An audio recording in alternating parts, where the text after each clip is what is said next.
Esto no es una historia de misterio sin respuesta, es algo diferente y más perturbador. Una tragedia cuya causa se conoce perfectamente y aún así resuelta, casi imposible de creer. El horror aquí no está en lo desconocido, está en lo visible. Un avión que todos podían ver, pilotos que no respondían, pasajeros con máscaras de oxígeno sentados en sus asientos y un hombre solo, consciente, intentando lo imposible. El 14 de agosto de 2005, a las 11 de la mañana, dos cazas F-16 de la Fuerza Aérea Helénica interceptaron un Boeing 737 sobre el Mediterráneo. El avión llevaba 2 horas circulando en silencio sobre el espacio aéreo de Atenas, sin comunicación, sin respuesta, sin ninguna señal de vida desde la cabina. Los pilotos de los F-16 se acercaron todo lo que pudieron, lo suficiente para ver a través de las ventanas, y lo que vieron los dejó sin palabras para el resto de sus vidas. El asiento del capitán estaba vacío, el copiloto estaba desplomado sobre los controles, y en la cabina de pasajeros, decenas de personas estaban sentadas en sus asientos con las máscaras de oxígeno colgando sobre sus rostros, inmóviles, como si estuvieran dormidas. El avión estaba volando solo. El piloto automático lo mantenía en el aire y las 121 personas a bordo llevaban horas sin poder moverse. Lo que estaban viendo los pilotos de los F-16 era un avión lleno de gente inconsciente volando en círculos sobre una de las ciudades más pobladas de Europa. Para entender lo que ocurrió el 14 de agosto de 2005, hay que volver a la noche anterior. El Boeing 737 de Helios Airways había llegado a Chipre desde Londres con un problema menor en la puerta trasera derecha. Una junta de goma que hacía ruidos extraños en vuelo y se congelaba. Nada grave, una reparación rutinaria. Un ingeniero de tierra llamado Alan Irving revisó la puerta esa madrugada y realizó una prueba de presurización de la cabina. Para hacer esa prueba existe un procedimiento específico: cambiar el selector de presurización de la cabina de la posición automático a la posición manual. Irving hizo la prueba, no encontró problemas en la puerta y luego firmó la revisión del avión como completada, pero el selector de presurización seguía en posición manual. Nadie lo devolvió a automático, nadie lo notó. El procedimiento de mantenimiento no lo exigía explícitamente y el avión fue liberado para el vuelo de las 9 de la mañana. Ese interruptor, del tamaño de un pulgar humano en una posición equivocada, iba a matar a 121 personas. El vuelo HCY-522 de Helios Airways despegó de Larnaca, Chipre, a las 9:07 de la mañana, destino Atenas, con escala posterior en Praga. A bordo 115 pasajeros y 6 tripulantes. En la cabina de mando, el capitán Hans-Jürgen Merten, un veterano alemán de 58 años con más de 20 años de experiencia. A su lado, el copiloto Pampos Charalambous, de 51 años, chipriota. Entre los dos sumaban casi 25.000 horas de vuelo. El despegue fue completamente normal. Los primeros minutos de ascenso también. El avión subía a su altitud de crucero, 34.000 pies.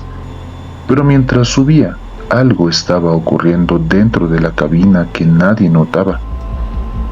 Porque el selector de presurización estaba en manual, la cabina no se estaba presurizando automáticamente. A medida que el avión ganaba altura, el aire adentro se volvía más delgado. El oxígeno disponible para los pasajeros y la tripulación caía silenciosamente, de manera casi imperceptible al principio. A los 12.000 pies de altitud de cabina, una alarma sonó en la cabina, una alarma que los pilotos conocen bien, pero la confundieron con otra. La confundieron con la alarma de configuración de despegue, un aviso diferente, mucho menos urgente, y la ignoraron. No se pusieron las máscaras de oxígeno, no bajaron la altitud, no hicieron nada, porque la hipoxia, la falta de oxígeno en el cerebro, no duele, no avisa con claridad, simplemente nubla el juicio, hace que todo parezca bien cuando nada lo está, y va apagando la conciencia tan suavemente que el cerebro no registra el momento en que se rinde. A los 17.000 pies de altitud de cabina, las máscaras de oxígeno de emergencia cayeron automáticamente sobre los asientos de los pasajeros. Las máscaras que cayeron ofrecían 12 minutos de oxígeno, solo 12 minutos. Después de eso, nada. A los 34.000 pies, la cabina estimada del avión alcanzó una altitud equivalente a más de 24.000 pies. La cima del Everest está a 29.000. Sin equipo de oxígeno, a esa altitud, una persona pierde la conciencia en menos de un minuto. Uno por uno, los pasajeros se durmieron, la tripulación de cabina se durmió y los pilotos también. El piloto automático siguió volando porque nadie le había dicho que parara. A las 7:14 de la mañana, los controladores de tráfico aéreo de Atenas intentaron contactar al vuelo HC-522. Por primera vez, no hubo respuesta.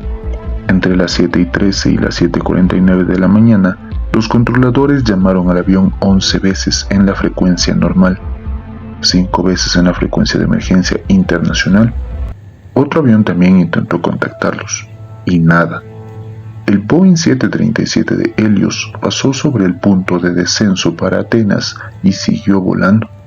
Inició lo que parecía un procedimiento estándar de aproximación al aeropuerto, pero se quedó a 34.000 pies y comenzó a dar vueltas, en silencio, en círculos, sobre el mar Egeo.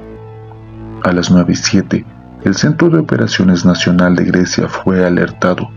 El avión fue clasificado como Renegade, el código de aviación para un avión potencialmente secuestrado o fuera de control. 2 F-16 fueron enviados desde la base aérea de Anguialo. A las 11:24, los cazas interceptaron el Boeing a 34.000 pies. El asiento del capitán estaba vacío, el copiloto estaba desplomado, los pasajeros inmóviles, las máscaras de oxígeno colgando de sus rostros. El piloto del F-16 hizo señales con las manos, nadie respondió. Hizo señales con las alas, nadie respondió. Intentó todo el protocolo de intercepción disponible, y entonces algo inesperado ocurrió. Alguien en la cabina de pasajeros se movió. Su nombre era Andreas Prodromou, 25 años, auxiliar de vuelo de Helios Airways. Pero Andreas tenía algo que ningún otro miembro de la tripulación tenía esa mañana: una licencia de piloto comercial.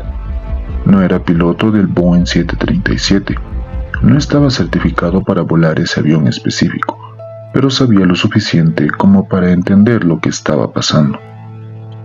Lo que nadie entendió hasta después es que Andreas había conseguido mantenerse consciente usando uno de los equipos portátiles de oxígeno de la tripulación de cabina.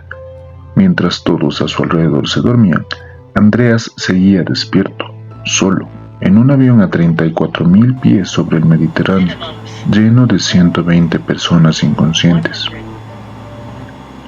En algún momento, Andreas tomó una decisión.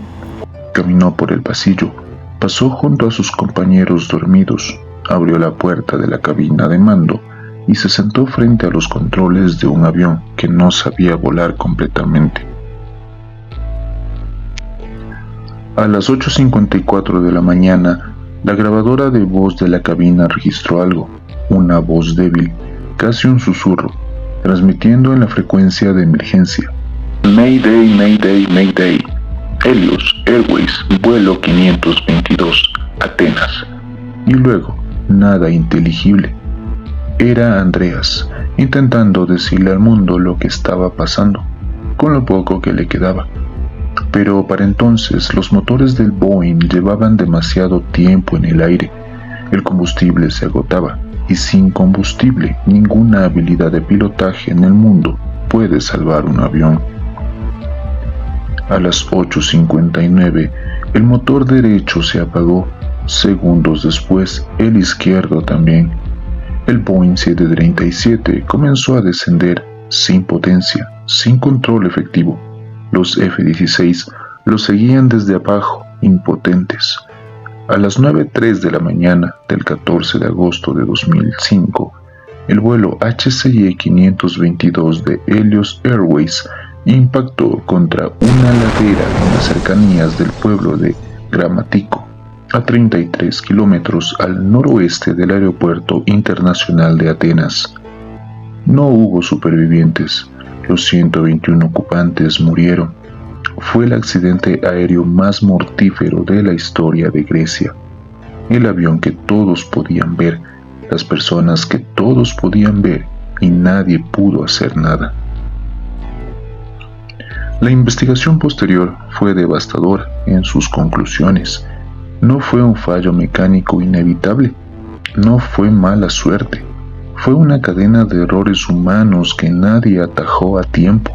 Un ingeniero que olvidó devolver un interruptor a su posición, dos pilotos que confundieron una alarma con otra, una aerolínea con procedimientos de seguridad insuficientes, y 9 incidentes previos en el mismo avión que habían sido ignorados en los meses anteriores al vuelo. En 2013, un tribunal de apelaciones griego condenó al director ejecutivo de Helios Airways, al jefe de operaciones de vuelo y al piloto jefe de la compañía por homicidio por negligencia. Cada uno recibió una condena de 123 años, de los cuales debían cumplir 10 y podían pagar 80.000 euros para evitar la prisión.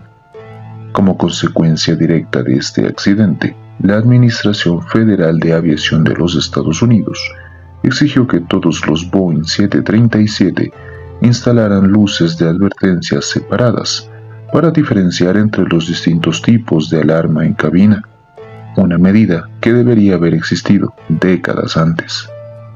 La familia Pirilli de la ciudad de Paralimni en Chipre perdió a 5 de sus miembros en ese vuelo, 5 personas del mismo apellido, en el mismo avión, por el mismo interruptor olvidado. Andreas Prodromou tiene 45 años. No, espera, Andreas murió en ese avión con 25 años, con una licencia de piloto que no pudo salvarlos a todos, pero que le dio el valor de intentarlo. Un interruptor del tamaño de un pulgar, en la posición equivocada. 121 personas no llegaron a casa.